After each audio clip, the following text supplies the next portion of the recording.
ચંદ્રગ્રહણનું નામ સાંભળતા જ મનમાં ડર કેમ લાગે છે? ચાલો આની પાછળની સાચી વાત જાણીએ. સદીઓથી લોકો આવું કેમ માને છે?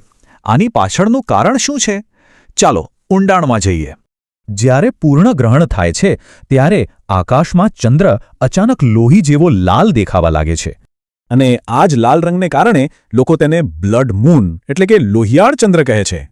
જૂના જમાનામાં લોકો માનતા કે આ લાલચોળ ચંદ્ર કોઈ મોટી આફતનો સંકેત છે.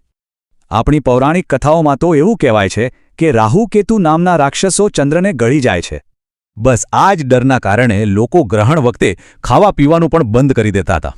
એમ માનવામાં આવતું કે રાક્ષસના કારણે ખોરાક અને પાણી બધું જ અશુદ્ધ થઈ જાય છે. નવાઈની વાત તો એ છે કે આજે પણ ઘણા લોકોને ગ્રહણ વખતે ડર અને બેચેની થાય છે. આ બીજું કંઈ નહીં પણ પેઢીઓથી આપણા મનમાં ઘર કરી ગયેલો એ જ જૂનો ડર છે. પણ અમુક લોકો માટે આ ડરની નહીં પણ તાંત્રિક વિધિઓ માટે શક્તિશાળી રાત છે.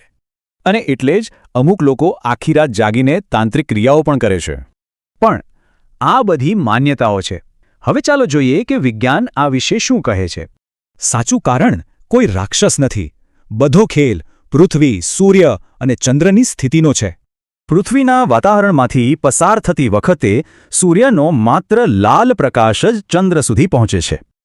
તો પછી સાચો ડર ગ્રહણમાં છે કે આપણા પોતાના મનમાં?